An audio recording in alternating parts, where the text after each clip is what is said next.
Om Swastiastu.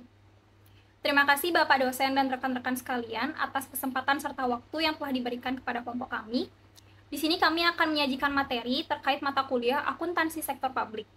Sebelum kami menyajikan materi, izinkan kami terlebih dahulu untuk memperkenalkan diri.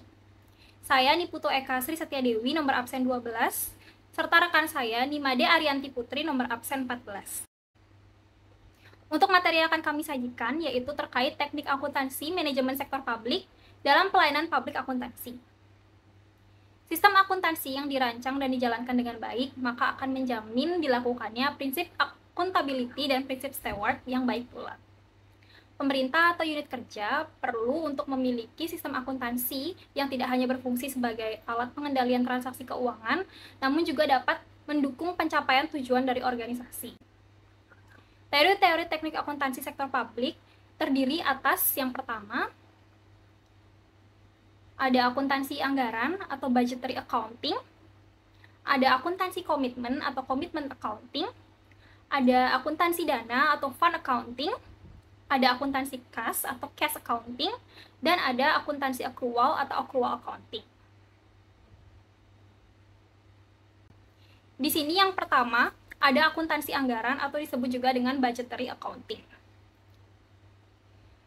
Sistem ini merupakan teknik akuntansi yang menyajikan jumlah yang dianggarkan dengan jumlah aktual dan dicatat secara berpasangan atau double entry.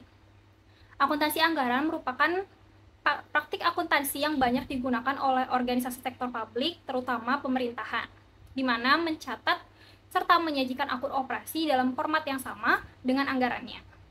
Tujuan dari teknik akuntansi ini yaitu untuk menekankan peran anggaran dalam siklus perencanaan, pengendalian, serta akuntabilitas.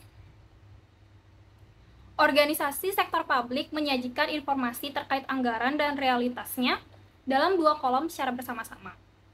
Untuk memperoleh penyajian tersebut, dikembangkan beberapa alternatif dan metode untuk teknik pencatatannya.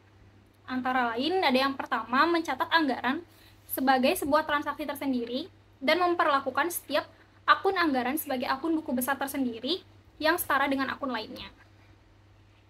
Yang kedua, dengan mencatat anggaran sebagai sebuah transaksi tersendiri dan menempatkannya sebagai akun di buku besar pembantu di setiap akun realnya. Dan yang ketiga, dengan menjadikan anggaran sebagai informasi yang melekat di setiap akun buku besar. Baik, yang kedua, di sini ada akuntansi komitmen atau commitment accounting. Akuntansi komitmen merupakan sistem akuntansi yang mengakui transaksi serta pencatatannya pada saat order tersebut dikeluarkan. Akuntansi komitmen terkadang hanya menjadi subsistem dari sistem akuntansi utama yang digunakan oleh organisasi. Akuntansi komitmen di sini mengakui transaksi ketika organisasi melaksanakan transaksi tersebut. Hal ini artinya transaksi tidak akan diakui ketika kas tersebut dikeluarkan maupun diterima, dan tidak juga ketika faktur diterima maupun dikeluarkan. Namun akan dilaksanakan lebih awal, yaitu ketika order dikeluarkan atau diterima. Tujuan utama dari akuntansi komitmen adalah untuk melaksanakan pengendalian. Agar manajemen dapat melaksanakan pengendalian anggaran, mereka perlu mengetahui besarnya anggaran yang telah menjadi komitmen terkait pesanan yang telah dibuat. Akuntansi komitmen ini berfokus pada pesanan yang telah dibuat. Pesanan yang diterima dan berhubungan dengan pendapatan tidak akan dicatat sampai faktur tersebut telah dikirimkan. Untuk materi selanjutnya akan dijelaskan oleh rekan saya. Baik, materi yang ketiga yaitu ada akuntansi dana atau fund accounting. Akuntansi dana adalah sistem akuntansi yang biasa digunakan oleh organisasi nirlaba dan sektor publik. Sistem adalah metode pencatatan dan penyajian entitas akuntansi seperti aset dan kewajiban yang dikelompokkan sesuai dengan kegunaannya masing-masing. Sumber daya keuangan berupa dana yang disediakan untuk digunakan oleh organisasi nirlaba atau institusi pemerintah biasanya mempunyai keterbatasan penggunaan. Penggunaan istilah dana bagi organisasi nirlaba dan institusi pemerintah berbeda dengan istilah dana yang sering digunakan oleh entitas swasta. Bagi perusahaan komersial, dana adalah bagian dari aktivanya yang dicadangkan karena akan digunakan atau dialokasikan untuk tujuan tertentu. Sementara itu, bagi organisasi nirlaba dan kalangan instansi pemerintah, dana adalah suatu entitas akuntansi tersendiri.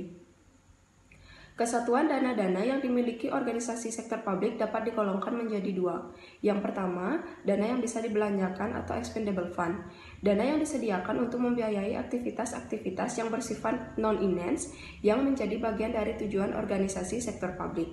Yang kedua yaitu dana yang tidak bisa dibelanjakan atau non-expendable fund. Dana yang dipisahkan untuk aktivitas-aktivitas yang bersifat bisnis. Dana ini digunakan sebagai pendukung dari expendable fund. Selanjutnya ada materi yang keempat yaitu akuntansi kas atau cash accounting. Akuntansi kas diterapkan dengan cara mencatat pendapatan pada saat kas diterima dan pengeluaran dicatat pada saat kas dikeluarkan. GAAP tidak menganjurkan pencatatan dengan dasar kas karena tidak dapat mencerminkan kinerja yang sesungguhnya. Kelebihan kas basis adalah mencerminkan pengeluaran yang akrual, real, dan objektif. Dengan adanya kas basis ini dapat mempermudah dan mengukur secara baik efisiensi dan efektivitas suatu kegiatan, program, atau aktivitas. Sebagai contoh, penerimaan kas dari pinjaman akan dicatat sebagai pendapatan atau revenue, bukan sebagai hutang. Untuk mengoreksi hal tersebut, kebanyakan sistem akuntansi kas tidak hanya mengakui kas saja, namun juga mengakui aset dan utang yang timbul sebelum terjadi transaksi kas. Namun koreksi tersebut tidak dapat mengubah kenyataan bahwa setiap waktu obligasi yang beredar dalam bentuk kontrak ataupun order pembelian yang dikeluarkan tidak tampak dalam catatan akuntansi. Konsekuensinya adalah saldo yang tercatat akan tercatat lebih. Hal tersebut dapat menyebabkan pemborosan anggaran. Baik, untuk materi yang kelima yaitu ada akuntansi akrual atau accrual accounting.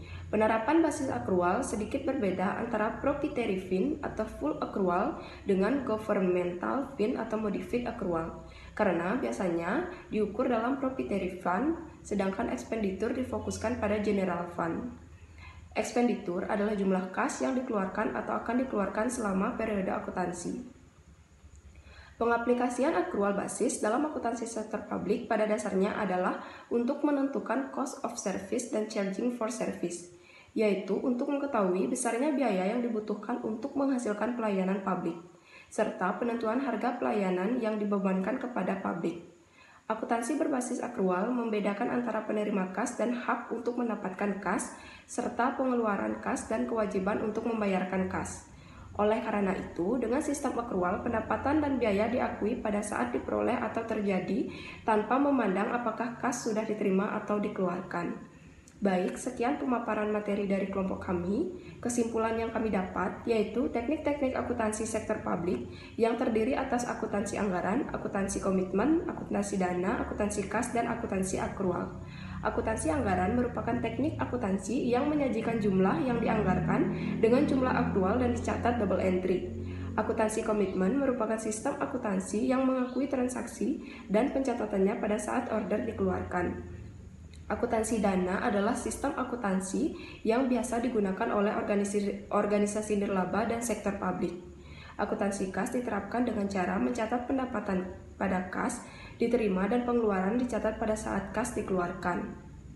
Penerapan basis akrual sedikit berbeda antara proprietary fin atau full akrual dengan governmental fin atau modif akrual karena biasanya diukur dalam proprietary fund, sedangkan expenditure difokuskan pada general fund.